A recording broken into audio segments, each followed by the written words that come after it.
The History of English in 10 minutes. Chapter 1. Anglo-Saxon, or Whatever Happened to the Jutes. The English language begins with the phrase, "Up yours, Caesar," as the Romans leave Britain, and a lot of Germanic tribes start flooding in.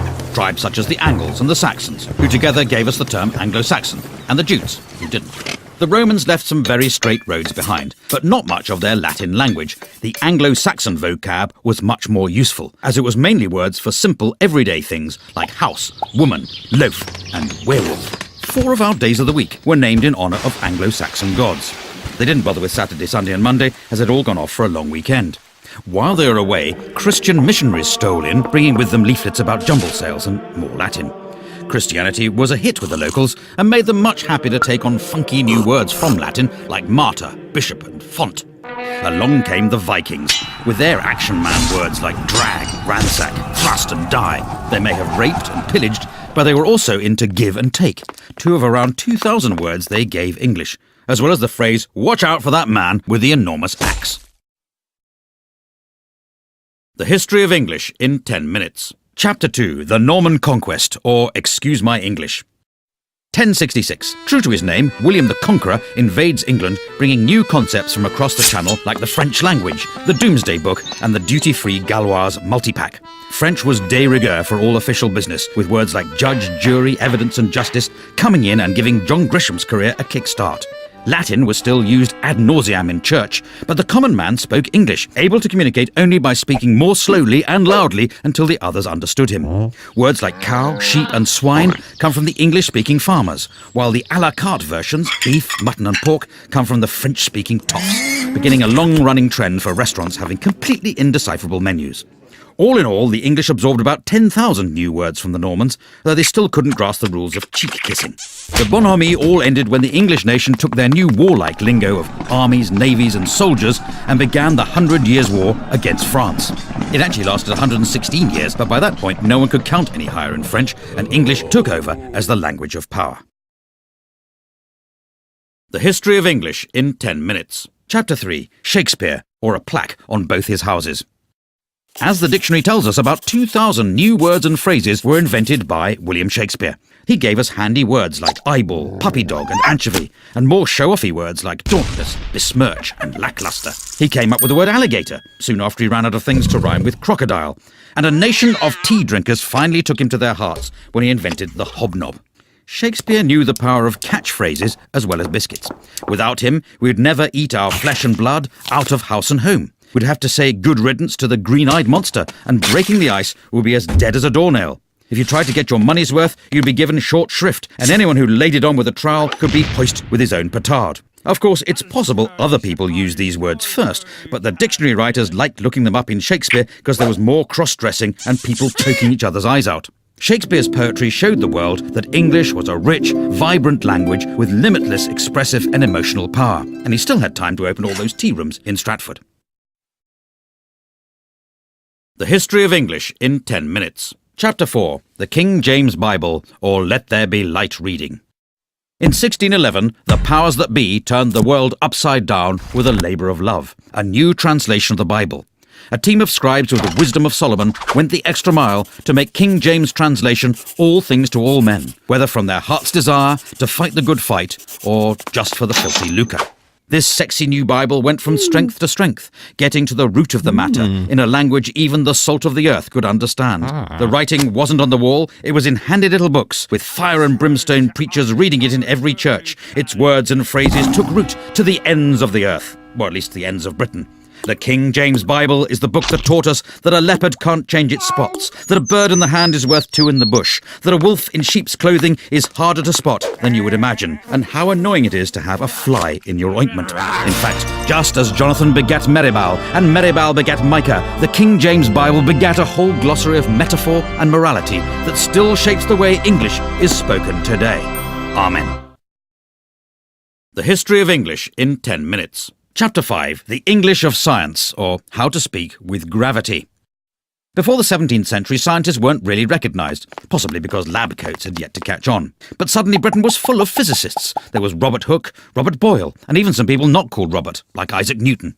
The Royal Society was formed out of the Invisible College, after they put it down somewhere and couldn't find it again.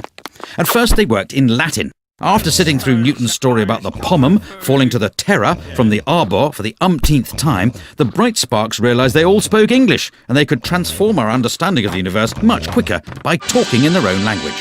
But science was discovering things faster than they could name them. Words like acid, gravity, electricity, and pendulum had to be invented just to stop their meetings turning into an endless game of charades. Like teenage boys, the scientists suddenly became aware of the human body, coining new words like cardiac and tonsil, ovary and sternum. And the invention of penis and vagina made sex education classes a bit easier to follow, though clitoris was still a source of confusion. The History of English in 10 minutes. Chapter 6. English and Empire, or the sun never sets on the English language. With English making its name as the language of science, the Bible and Shakespeare, Britain decided to take it on tour, asking only for land, wealth, natural resources, total obedience to the crown, and a few local words in return. They went to the Caribbean looking for gold and a chance to really unwind, discovering the barbecue, the canoe, and a pretty good recipe for rum punch. They also brought back the word cannibal to make their trip sound more exciting. In India, there was something for everyone. Yoga to help you stay in shape while pretending to be spiritual. If that didn't work, there was the cummerbund to hide the paunch. And if you couldn't even make it up the stairs without turning crimson, they had the bungalow. Meanwhile, in Africa, they picked up words like voodoo and zombie, kicking off the teen horror film. From Australia, English took the words nugget, boomerang, and walkabout, and in fact the whole concept of chain pubs. All in all, between toppling Napoleon and the First World War, the British Empire gobbled up around 10 million square miles, 400 million people, and nearly 100,000 gin and tonics, leaving new varieties of English to develop all over the globe. The History of English in 10 minutes. Chapter 7. The Age of the Dictionary, or the Definition of a Hopeless Task. With English expanding in all directions, along came a new breed of men called lexicographers, who wanted to put an end to this anarchy, a word they defined as what happens when people spell words slightly differently from each other. One of the greatest was Dr. Johnson, whose Dictionary of the English Language took him 9 years to write. It was 18 inches tall and contained 42,773 entries, meaning that even if you couldn't read, it was still pretty useful if you wanted to reach a high shelf. For the first time, when people were calling you a pickle herring, a jobbernowl, or a fopdoodle, you could understand exactly what they meant, and you'd have the consolation of knowing they were all using the standard spelling. Try as he might to stop them, words kept being invented, and in 1857 a new book was started that would become the Oxford English Dictionary. It took another 70 years to be finished after the first editor resigned to be an archbishop. The second died of TB, and the third was so boring that half his volunteers quit, and one of them ended up in an asylum. It eventually appeared in 1928, and it's continued to be revised ever since, proving the whole idea you can stop people making up words is complete snuff bumble. The History of English in 10 minutes. Chapter 8. American English, or not English, but somewhere in the ballpark. From the moment Brits first landed in America, they needed names for all the new plants and animals, so they borrowed words like raccoon, squash and moose from the Native Americans, as well as most of their territory. Waves of immigrants fed America's hunger for words. The Dutch came sharing coleslaw and cookies, probably as a result of their relaxed attitude to drugs. Later, the Germans arrived selling pretzels from delicatessens, and the Italians arrived with their pizza, their pasta, and their mafia, just like Mama used to make. America spread a new language of capitalism, getting everyone worried about the break-even and the bottom line, whether they were blue chip or white collar. The commuter needed a whole new system of freeways, subways and parking lots, and quickly, before words like merger and downsizing could be invented. American English drifted back across the pond as Brits got the hang of their cool movies and their groovy jazz. There were even some old forgotten English words that lived on in America, so they carried on using fall, faucets, diapers and candy, while the Brits moved on to autumn, taps, nappies and NHS dental care. The History of English in 10 minutes. Chapter 9. Internet English, or language reverts to type. In 1972, the first email was sent.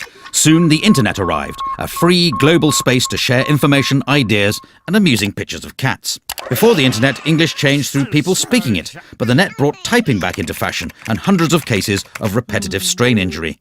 Nobody had ever had to download anything before, let alone use a toolbar, and the only time someone set up a firewall, it ended with a massive insurance claim and a huge pile of charred wallpaper. Conversations were getting shorter than the average attention span. Why bother writing a sentence when an abbreviation would do and leave you more time to blog, poke and reboot when your hard drive crashed? in my humble opinion, became IMHO. By the way, became BTW, and if we're honest that life-threatening accident was pretty hilarious, simply became fail. Some changes even passed into spoken English. For your information, people frequently ask questions like, how can LOL mean laugh out loud and lots of love? But if you're going to complain about that, then UG2BK. The History of English in 10 minutes. Chapter 10. Global English, or whose language is it anyway? In the 1500 years since the Romans left Britain, English has shown a unique ability to absorb, evolve, invade, and if we're honest, steal.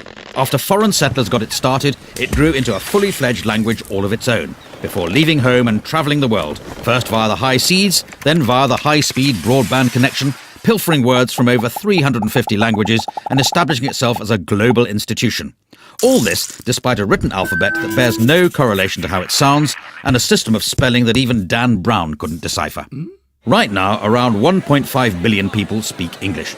Of these, about a quarter are native speakers, a quarter speak it as their second language, and half are able to ask for directions to a swimming pool. There's Hinglish, which is Hindi English, Chinglish, which is Chinese English, and Singlish, which is Singaporean English, and not that bit where they speak in musicals. So in conclusion, the language has got so little to do with England these days, it may well be time to stop calling it English. But if someone does think up a new name for it, it should probably be in Chinese.